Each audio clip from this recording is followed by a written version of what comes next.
Olá, mais um vídeo aqui falando sobre pais tóxicos, porque muitas das vezes carregamos traumas, bloqueios, e isso vem o que? Desenvolvendo a partir da nossa infância.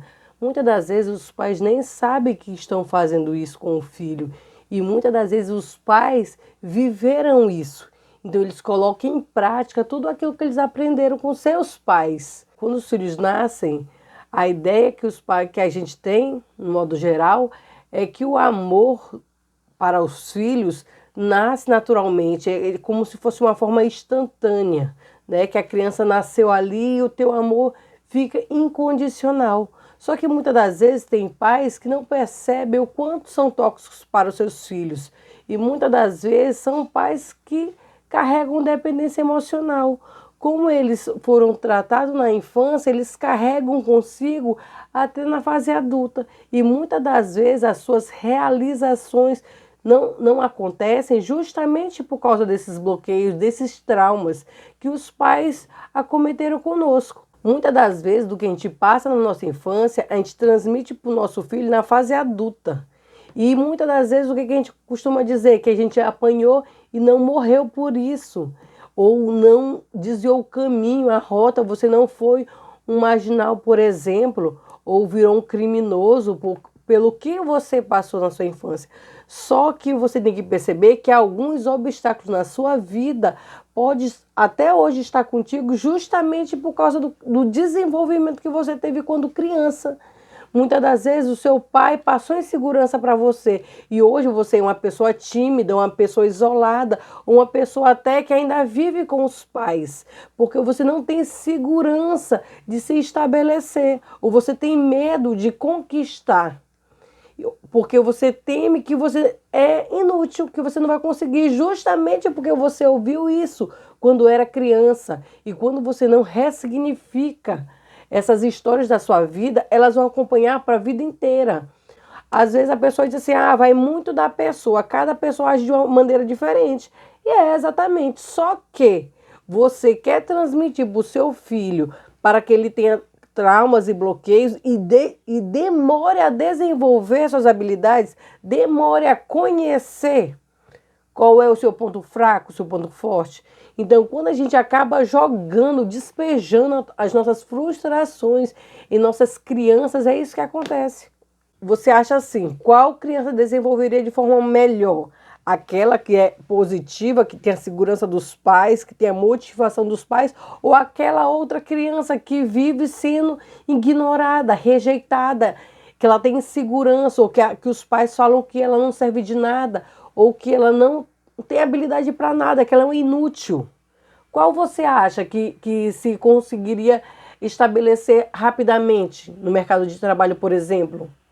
Então, é esses pontos que a gente vai começar a entender, para que a gente não faça esses erros ainda, que isso acaba sendo o quê? Um ciclo vicioso, ciclos de má criação, de maus comportamentos. E isso hoje em dia é até conhecido como abuso emocional, abuso físico. Quantas vezes os pais, quando eles são frustrados nos seus empregos, eles chegam em casa e desforram em cima dos filhos, ou desforram em cima das suas esposas ou maridos. Porque isso não é só para uma pessoa, não é só para o homem ou para a mulher, para ambos. As pessoas, elas desenvolvem no seu emocional justamente o que passa.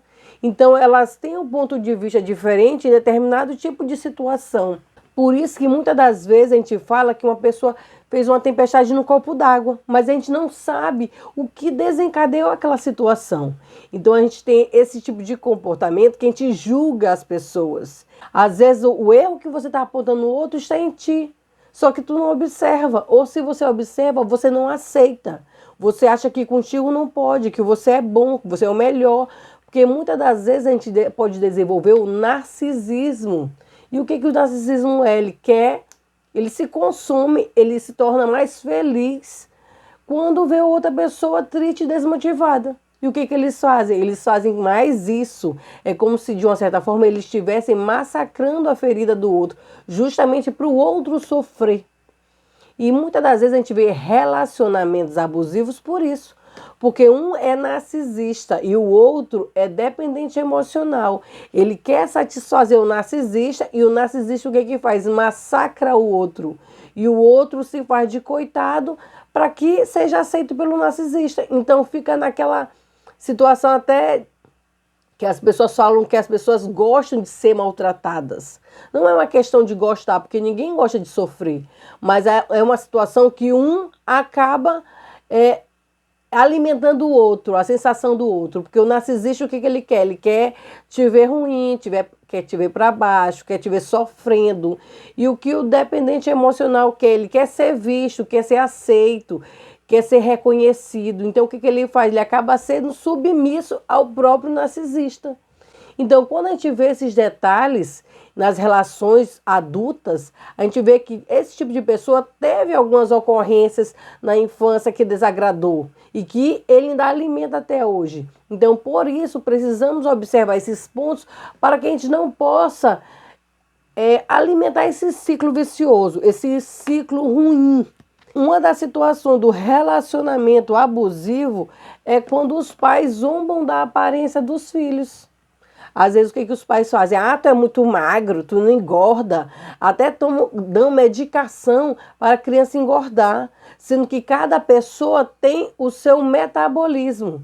Então, quando eles fazem isso, eles insultam a aparência do outro, dizendo que ele é muito magro, ou que ele é muito gordo. O que essa criança vai desenvolver? Insegurança com a própria aparência. E muitas das vezes o que acontece? O transtorno alimentar, que é a anorexia e a bulimia. Outro comportamento ruim dos pais com seus filhos é implicar com o seu comportamento. Muitas das vezes é o jeito que ele fala, é como ele gesticula, como ele corre, como ele anda, o jeito de ele andar. E muitas das vezes a gente é criticado e a gente não sabe o motivo disso. E muitas das vezes a gente nem percebe quando a gente vive isso na infância. Que hoje em dia o que a gente fala? A gente acha que é natural, normal. Ah, é normal a pessoa pensar assim. Mas não, quando você acha que é normal, o que você acaba fazendo? Isso. Porque você acha natural e normal. Então, se você acha que tanto faz isso, falar ou não falar, você acaba falando e ferindo as outras pessoas. Então, a gente tem que prestar muita atenção nessas implicações de comportamento das nossas crianças.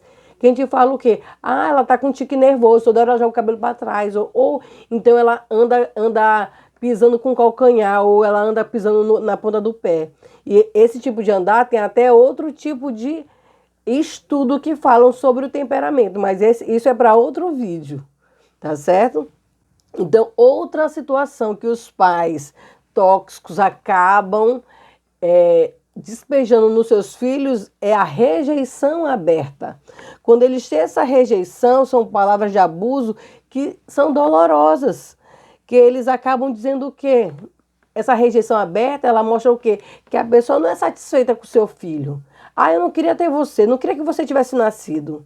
Eu não queria que você fosse meu filho. Eu queria que fulano de tal nascesse no seu lugar. Então, quando você percebe que, quando criança, seus pais falavam isso para você, que você não deveria ter nascer, que você é um peso. Então, quando você vê essa situação que os próprios pais falam para você, você acaba desenvolvendo essa desvalorização. E quando adulto, você começa a perceber, a até aceitar essa rejeição, quando as pessoas te desvalorizam. Eu mereço mesmo, eu realmente não faço isso não, eu não faço por merecer, eu não sou merecedor. Então, isso tu faz na fase adulta. Por quê? Porque você ouvia isso na infância. Se seus pais desvalorizavam a sua presença, então você acha que é natural o teu chefe ou no teu relacionamento acontecer esse tipo de abuso. Isso é um abuso emocional. Outra coisa que a gente gosta de fazer é o quê? Culpar a criança. Porque se sempre fomos culpados de alguma coisa, por que a gente não pode culpar agora? Né? A gente quer ter autoridade em cima, né? A gente vê ali a criança derrubar água no chão e aí o que você faz? Você grita em cima dela e briga, esculhamba. Você não vai lá e diz, não, filha, tudo bem, bora só precisa limpar e ter mais atenção. Olha como é muito diferente o tratamento. A pessoa derruba ali o suco ou derruba a comida no chão, o que que você faz? Ah, sujou a casa de novo, vou ter que limpar de novo. A comida tá cara. Aí tu fala várias coisas que em uma palavra você poderia resolver. Que é o quê? Vamos limpar aqui, mas você vai começar a ter atenção para que a gente não acabe se atrapalhando, acabe derrubando de novo. Quando a gente culpa muito, a criança, o que que ela desenvolve? Ela pode até desenvolver insegurança com ela mesma. Ela acha que não é capaz. Então, até quando essa criança ela é abusada sexualmente, ela não fala. Porque ela tem medo que os pais cheguem lá, ah, tu foi abusada, é culpa tua.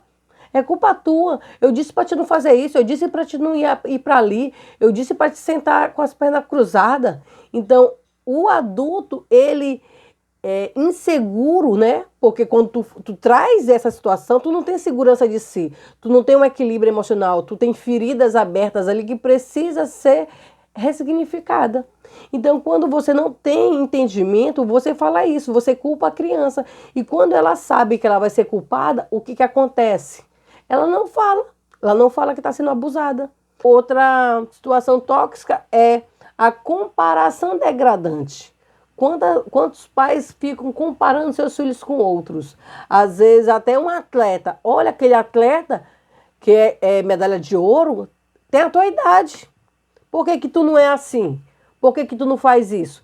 E aí fica o quê? Comparando ele com o outro, sendo que o próprio pai não desempenhou a situação de liderança, o sentimento de liderança nos filhos. E aí eles acabam ficando frustrados porque eles começam a se comparar. Às vezes, o filho de fulano da tua sala sabe ler e escrever, você ainda não sabe. Fulano tem mais habilidade do que você. Fulano sabe fazer conta de cabeça, tu não sabe. E você está ensinando seus filhos? Qual é a atenção que você tem com seus filhos? Então a gente tem que prestar muita atenção nessa situação de comparação, porque ninguém é igual a ninguém. O nível que um tá não é igual ao do outro. O aprendizado que um tem em casa, como eu falei, né, sobre os pais que são motivadores do que os pais que não são motivadores. Então quem vai se desenvolver mais fácil, com mais rapidez, é quem tem o apoio dos pais. Então como é que você trata seus filhos?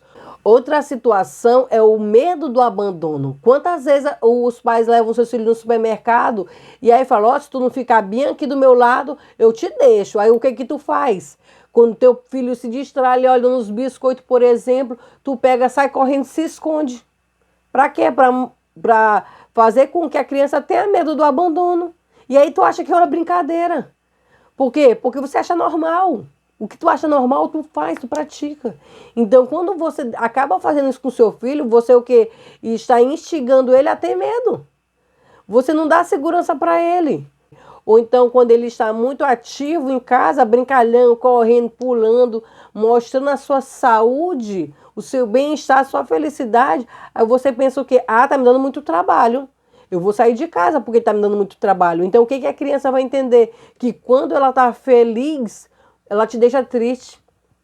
Então, ela vai começar a ser uma criança mais fechada, mais isolada, porque ela não quer ser rejeitada, ela tem medo que você vá e abandone ela. Então, qual é o comportamento que você está tendo com seus filhos? São 6 pontos que eu falei que os pais sempre estão ali praticando com seus filhos sem perceber que estão estragando o futuro do seu filho. Estragando uma criança que vai desenvolver com muitos traumas e bloqueios. E quando chega na fase adulta, não consegue se posicionar. Demora a sair da casa dos seus pais. Demora a ter uma posição. Demora a entender qual é a tua qualidade, qual é a tua habilidade, qual é o teu ponto fraco, as tuas falhas, onde você pode acertar, onde você pode corrigir. Então, quando vocês praticam isso com seus filhos, vocês acabam limitando eles, que a gente chama de crenças limitantes. Quando a gente não percebe isso, a gente vive nesse ciclo e a gente acha o que é natural, normal, até nós. Que se você está me assistindo e ouvindo aí o que estou falando, você observa, eu vivi isso, mas nem por isso eu fiz coisa errada, né? É isso que a gente fala. Mas se tu perceber, se você fosse alimentado a ser corajoso, a ser saber o teu valor, saber o teu potencial, você estava num degrau mais acima, estaria num nível mais avançado. Quantos adultos estão hoje em casa frustrados porque não conseguiram conquistar o que sempre queriam, sempre sonharam? Tem tantas coisas que às vezes a gente como adulto percebe que muitos dos nossos sonhos deixou para trás. Por que que você deixou para trás seus sonhos? Então, quando a gente começa a observar esses pontos, nós adultos até começamos a ressignificar a nossa história e renovar essas ideias, essas crenças que limitavam a gente. E a gente o que que vai tirar? Vai anular essas coisas, vai tirar da nossa vida para que a gente não passe para os nossos filhos. Desenvolva nele limitações. E a gente quer o quê? Que eles sejam pássaros e que voem muito além do que a gente voou. Se a gente não voou, foi porque a gente estava preso. Tinha uma âncora amarrada na nossa perna que não deixava a gente ir. E essa âncora é o quê? Bloqueios e traumas que a gente teve, que a gente desenvolveu durante toda a nossa vida.